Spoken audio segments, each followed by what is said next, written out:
Prime News, Dandim Lebak Letkol CZI Ubaidillah dicopot dari jabatannya karena menggelar latihan bela negara tanpa seizin atasan. Berikut simak pernyataan Panglima Kodam 3 Siliwangi Majen M. Herindra.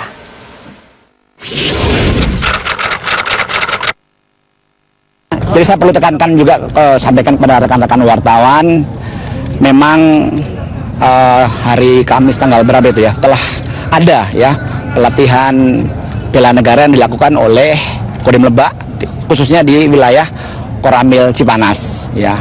Saya sudah melihat itu dan saya sudah memeriksa, ternyata pelaksanaan bela negara tersebut tidak melalui SOP yang seharusnya dilakukan, sehingga saya mengambil langkah Dandim saya copot.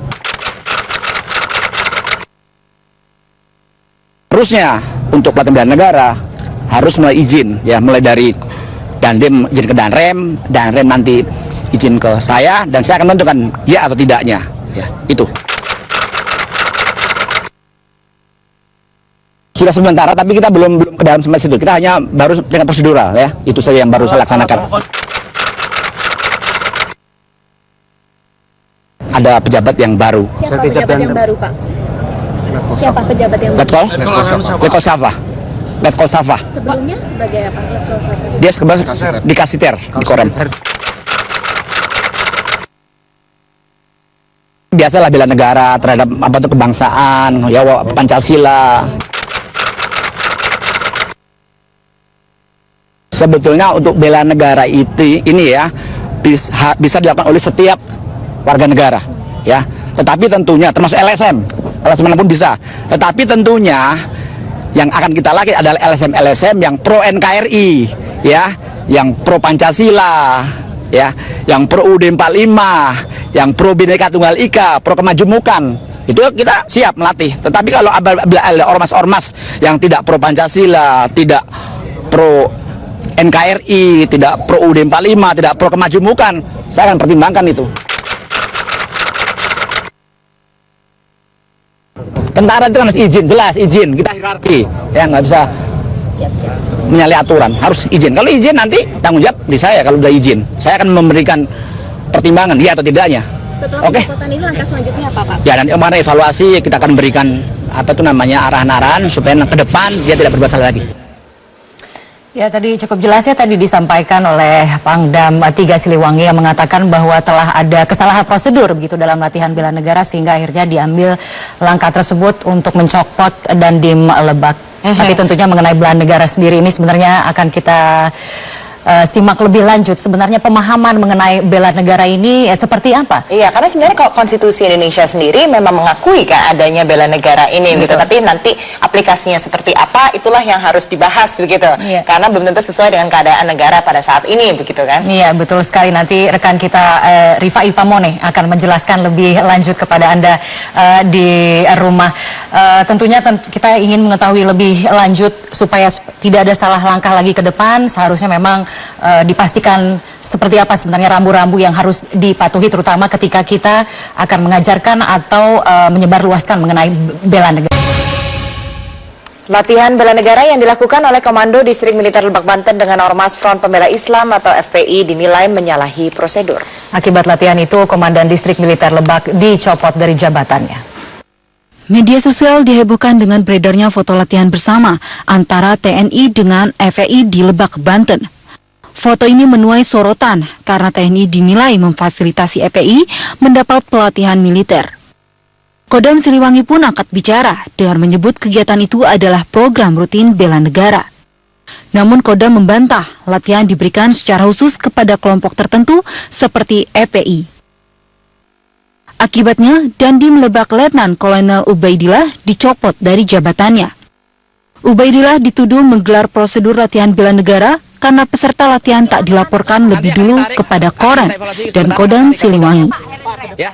Ya, pelatihan bela negara yang dilakukan oleh Kodim Lebak, khususnya di wilayah Koramil Cipanas. Ya, saya sudah melihat itu dan saya sudah memeriksa, ternyata pelaksanaan bela negara tersebut tidak melalui SOP yang seharusnya dilakukan, sehingga saya mengambil langkah Dandim saya copot ya, karena seharusnya untuk pelatihan bela negara harus mulai izin ya, mulai dari Dandim izin ke Danrem nanti izin ke saya, dan saya akan menentukan ya atau tidaknya. Ya, itu. Posisi Ubaidillah lantas diisi oleh pejabat bernama Letnan Kolonel Arhandi Syaf. Serah terima jabatan akan berlangsung di Korem 046 Banten besok, Selasa 10 Januari 2017. Program bela negara digelar di Kementerian Pertahanan sejak Oktober 2015. Pelatihan ini menyerupai penataan pedoman penghayatan dan pengamalan Pancasila atau P4 pada Orde Baru. Tujuannya untuk memperkuat rasa cinta masyarakat terhadap tanah air dan Pancasila sebagai ideologi bangsa. Tim Liputan Metro TV. Pencopotan Dandim Lebak Banten direspon positif oleh anggota Dewan. Sebagai pimpinan Komando Daerah Militer, langkah Pangdam Siliwangi dinilai tegas menjaga alur hierarki dalam tubuh TNI. Masyarakat dibuat heboh dengan beredarnya gambar latihan bela negara antara Kodim Lebak dan FPI. Gambar yang diunggah di akun media sosial milik Ormas Islam itu kemudian menimbulkan persoalan. Buntutnya, Dandim Lebak dicopot dari jabatannya. Anggota Komisi 1 DPR Supyadin memuji langkah tegas yang dilakukan Pangdam Siliwangi terhadap bawahannya. Nanti ini menganggap bahwa Dandim ini sudah menyalahi prosedur. Sebagai seorang komandan Kodim yang sebetulnya dia tahu itu tidak boleh dilakukan. Nah, tetapi dia melakukan. Maka saya pikir langkah tepat dari pimpinan TNI untuk memecat si Dandim ini, ya sifatnya ini memberikan hukuman. Sementara itu, Wakil Ketua Komisi 1 DPR TB Hasanuddin mengatakan, bela negara merupakan kewajiban masyarakat yang diatur konstitusi, namun belum memiliki aturan turunan yang komprehensif. Jadi itu bernilai positif, kita dukung, tetapi harus ada undang-undangnya. Nah, undang-undang bela negara itu belum punya. Mengapa perlu undang-undang? Karena begini, dengan undang-undang maka akan ada beberapa parameter. Seperti apa, misalnya kebijakan politik negara tentang bela negara itu seperti apa. Yang kedua, siapa nanti yang mengoperasikannya? Apakah Kemenhan, apakah Diknas, atau barangkali kementerian atau departemen lain. Istilah bela negara sejak lama menjadi perdebatan di kalangan masyarakat dan juga pemerintah. Pasalnya, istilah bela negara yang terdapat dalam Undang-Undang Nomor 3 Tahun 2002 tidak mengatur dengan detail mekanisme bela negara seperti apa yang dimaksud. Apakah melalui pendidikan, latihan militer bersama, atau pengayaan ideologi Pancasila? Direktur Imparsial Al-Araf mengatakan istilah bela negara masih multitafsir. Ia menyarankan program bela negara tidak didominasi oleh paradigma yang militaristik, tetapi lebih pada program pendidikan. Oleh karena itu, dalam konteks aspek yang kognitif, sebenarnya bela negara konsepnya lebih tepat dilakukan di lingkungan pendidikan. Oleh karenanya yang memiliki ruang yang lebih besar untuk mengontrol agenda program bela negara adalah Kementerian Pendidikan. Karena Kementerian Pendidikan memiliki instrumen yang panjang mulai dari SD, SMP, SMA sampai perkuliahan untuk membangun program bela negara. Andaikan dibutuhkan pelatihan-pelatihan fisik, pelatihan lari-lari ataupun pelatihan lainnya, dia bisa mengundang dan melibatkan Kementerian Pertahanan. Untuk menghindari adanya tafsir tunggal bela negara, pemerintah dan DPR tampaknya perlu menyusun peraturan teknis yang lebih jelas dan kepada siapa-siapa saja program itu dilaksanakan. Tim Liputan Metro TV. Lalu bagaimana memahami makna bela negara tersebut? Berikut kita akan ikuti pemaparannya langsung bersama Rifai Pamone. Rifai. Kania dan Andini, sebelum kita mengetahui bagaimana sebenarnya prosedur teknis yang dikaitkan dengan bela negara di Indonesia, kita terlebih dahulu akan melihat dulu bahwa topik hari ini sesuai dengan yang diangkat oleh Primetime News, diantaranya adalah esensi bela negara. Kita harus memahami terlebih dahulu definisi dari bela negara. Ada di beberapa dokumen yang tentunya tertuang di Indonesia membahas tentang pengertian atau definisi dari bela negara. Tekad, sikap, dan perilaku warga negara. Itu yang secara umum harus kita pahami. Namun, secara khusus adalah warga negara yang melakukan hal ini secara teratur, kemudian menyeluruh dan terpadu, serta dijiwai oleh kecintaan kepada NKRI berdasarkan Pancasila dan Undang-Undang Dasar 1945.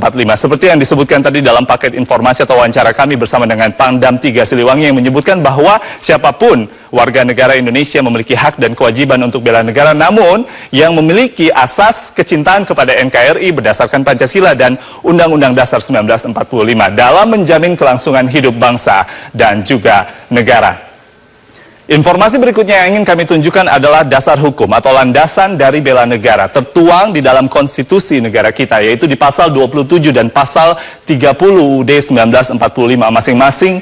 Untuk pasal 27 ini berada di ayat 3 dan pasal 30 ayat 1 dan juga ayat 2. Namun yang paling mengemuka terkait dengan pertahanan dan keamanan negara terkait di dalam pasal 30 ayat 1. Saya mulai dari pasal 27 ayat 3 Undang-Undang Dasar 1945. Di sini menyebutkan semua warga negara berhak dan wajib. Jadi ada hak dan juga ada kewajiban untuk ikut serta dalam upaya pembelaan negara. Masih sangat makro. Namun di pasal 30 ayat 1 Undang-Undang Dasar 1945 menyebutkan tiap-tiap warga negara tersebut berhak dan wajib ikut serta dalam usaha pertahanan dan keamanan negara. Pertahanan dan keamanan negara, mungkin pemirsa saat ini langsung berpikir, lalu di mana letak Kepolisian Republik Indonesia dan juga Tentara Nasional Indonesia? Dalam esensi dari bela negara, di informasi grafis berikutnya akan kami tunjukkan setidaknya ada 4. Keikutsertaan warga negara dalam pertahanan dan keamanan negara merupakan hak dan kewajiban. Sudah sesuai, lalu pertahanan dan keamanan negara menggunakan sistem pertahanan dan juga keamanan rakyat secara semesta. Artinya warga negara Indonesia. Dan warga negara Indonesia tersebut apabila masuk dalam tataran Polri dan juga Tentara Nasional Indonesia, itulah kekuatan utama dari sistem pertahanan negara ini. Dan yang terakhir, kedudukan rakyat dalam pertahanan berada dalam kekuatan pendukung. Jadi 4 esensi dari bela negara inilah yang kemudian harus dicari bagaimana proses dan prosedur teknisnya. Apakah bela negara di Indonesia kedepannya akan sama dengan wajib militer di sekitar 50 negara lain di dunia yang secara detail menyebutkan di sana ada laki-laki atau perempuankah yang ikut dalam wajib militer dan juga usia untuk kemudian belajar pelatihan militer dan nantinya bisa diikutkan apabila negara sangat membutuhkan keberadaan warga negaranya dalam keadaan yang sangat genting. Andini dan Kani. Baiklah, terima kasih Rifai Pamone atas pemaparan tersebut. Ya, pentingnya pelatihan bela negara memang pernah disuarakan oleh Menteri Pertahanan Ria Mizar Triakudu, namun wacana tersebut mengundang kontroversi. Informasi selengkapnya akan kami